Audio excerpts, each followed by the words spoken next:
YouTube. Want to hear another video? And man, I got another trash talking. I ain't gonna lie, I like the trash talking, bro. When the legendary trash talker got verbally owned by the GOAT trash talker, and they talking about Larry the Legend, you already know who's #1 on that list. It's a lot of trash talkers in the NBA, but ain't nobody hit but Larry Bird like how he did. I'm gonna just be honest. Like the mind games he played was crazy. But before we get into this, make sure y'all subscribe. We're on the road to 2,000 subscribers. Let's go get it. Go run it up for me. Matter of fact, go do it right now. You feel me? Subscribe. It ain't nothing. You feel me? Like the video. And without further ado, let's get straight into this one. Pro sports. Basketball great Larry Bird was one of the most legendary smack talkers of his time. When Reggie Miller was a rookie, he did his best to psych out the Hall of Famer and failed miserably. Luckily, But Reggie can't talk though. Reggie, you don't have nothing to like. You're a great player, but the Pacers ain't really. You ain't get them. You didn't get him a ring to even. You know what I'm saying? Like it's not much you can do versus Larry Bird. I'm gonna be honest. Didn't stop Miller from having a storied NBA career. He was even fortunate enough to play for Bird from 1997 to 2000.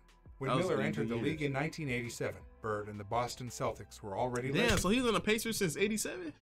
I ain't gonna lie, I thought he was drafted in the '90s. Wow, that's crazy. I didn't know that. They had won 3 NBA championships in the 1980s, and Bird was the MVP 3 years running.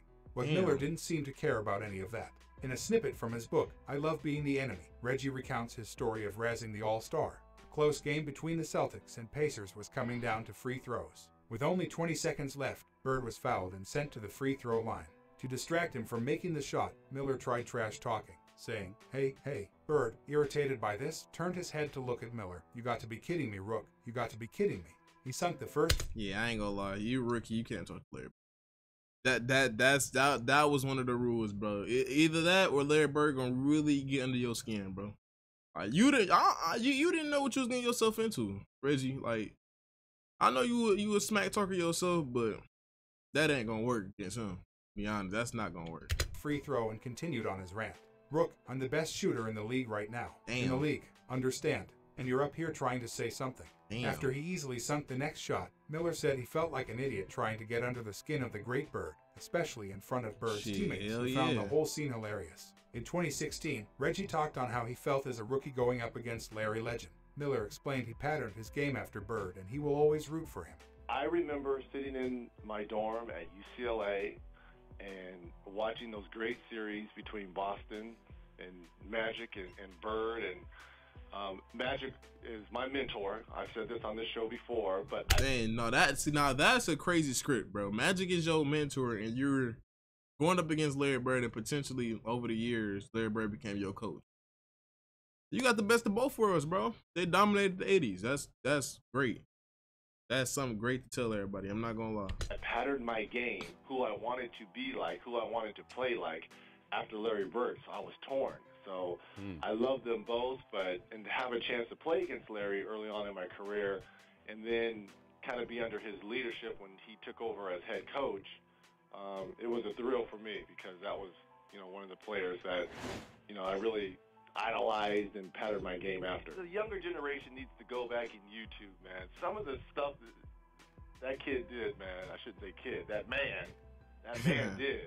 It was a bad boy. And what struck me is the first time I played him, and I had seen him before, obviously, he played in Magic's Midsummer Night's Magic the very first year, and I had met him once there, but to actually like lace up my tennis shoes and getting ready for jump ball and being on the court with him, when you walk up to Larry Bird, it's not like he is a small 6'9". He is a big 6'9" with long arms, and I'm like looking up at him like, oh my God, this is like Larry. Yeah, when I think of 6'9", you are definitely a big man.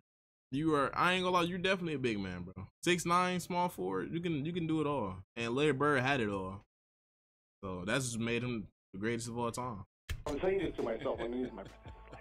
Oh my God, keep it cool. And I remember in the Garden, they had, the game was closed and they were winning. And I'll remember this to the end of time.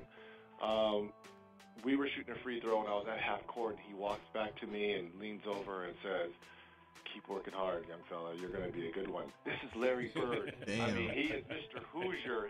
He's from our state saying this to me, and I'm like, oh my God, Larry Bird just said Well, that's good though, cause usually he'd be Larry Bird be trying to get people's skin, bro. I didn't seen it, bro. I remember watching the video. Y'all said it was a little joke, but the dude that he said he was gonna commit suicide, that was crazy. He didn't know what to do against Larry Bird, bro. A lot of people didn't know what to do. I'm sorry. There's certain people that you root for. Larry Bird is one of those guys I will always root for. In 2011, while discussing the best trash talkers in the history of the NBA on open court, Reggie admitted he learned to trash talk by watching the Celtics legend. I got a lot of my trash talking actually by growing up in LA and watching the Boston and the LA series, was watching Larry Bird, because you mentioned he was, and you didn't assume that he talked, but you knew he was talking. Oh yeah. Because him and Michael Cooper used to go. I ain't gonna lie. When I first started watching Larry Bird, I didn't know he was trash talking. I just thought he was one of them guys where he just walked in the league. He was a great guy. He was a great player and did what he had to do. I come here for business, not friends. Same with Luka. Honestly, when I started watching Luka, I didn't know he was a trash talker. I really didn't know him, but hey, if you're a great player, then shit, might as well add it to your game. That's a nice distraction for your opponents, you know. If you really know how to trash talk, you can really win some game. It all the time. And to hear that Southern twang, and to hear him talk, trash, it was priceless. Well, when Bird laughed, you laugh all the time. Despite making a fool of himself as a rookie, Miller went on to have a top-notch NBA career. He played for 18 years with the Indiana Pacers and is considered one of their best players ever. He was noted for his deadly three-point shooting, especially in clutch situations. Always a consistent free throw shooter, he led the league in free throw percentage 5 times throughout his career. Always one to play the bad guy, Miller loved to get under the opposing team's skin. He was a trash talker. He talking to the fans too? Reggie, hey, this is somebody I never really got to watch live either, and I would love to watch him live. Like I said, he was an elite shooter. He played for the Pacers for 18 years. That's a long time to be with one team, bro. And shit, I don't know anybody that's better than him on the Pacers, like all time. Like he's one of those guys for sure. Cocky and difficult to defend, but he could always back up his smack talking with his play. His finesse and shooting ability would earn him induction into the Hall of Fame in 2012. Bird and Miller reunited again in 1997, but in a different capacity. Not as opponents, but instead as coach and player. Two of the best trash talkers were back together and working toward a common goal. That season was an incredible year for Miller and the Pacers. Oh, that's nice though, because they faced the Bulls and lost. I know Larry Bird was heated. Larry and Reggie was heated. Hey, you can't beat. Hey, y'all two good players, and you know what I'm saying. But y'all can't beat the #1 guy. It's just not gonna happen. When Bird joined the organization as head coach, he had his doubters, but they were quickly silenced and won over by his vision and work ethic. Miller and Bird led the team to the Eastern Conference Finals in 1998, where they took Michael Jordan and the Chicago Bulls to a nail-biting Game 7. That 98 series is crazy. That loss was tough to swallow, but the team regrouped and made it to the Eastern Conference Finals the following year and the NBA Finals in 2000. Miller's strong play and Bird's coaching tactics were part of the reason the team went so far. The success of the Pacers also... Damn. So Bird was actually... Bro, they went back-to-back to the finals? Well, the Pacers was crazy. Larry Bird knew what he was doing for them 2 years. That's a damn good coach and some damn good players. But that Lakers team was something different too. I don't know who can really stop Shaq and Kobe. That Lakers team was something crazy.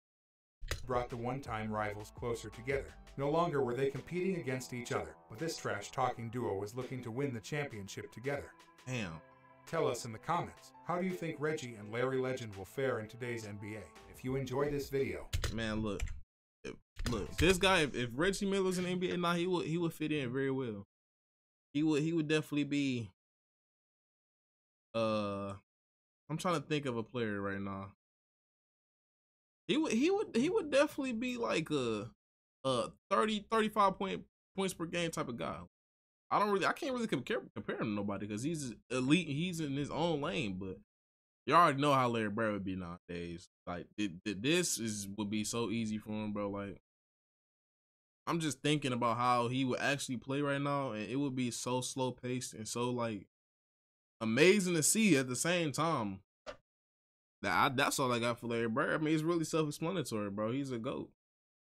And nobody in the league could probably hang with him now, especially by the rules and the regulations they got now. It'd be easy for him. Just like it's easy for anybody else, like Luka, somebody similar to him. Like that shit will be over. But if y'all enjoyed as much as I did, give it a thumbs up, man. Like I said, we're gonna reach 2,000 subscribers. Let's go get it, run it up for me. I appreciate all the love and support y'all been giving me, man. But really, let me know what y'all want next, man. We on to the next one.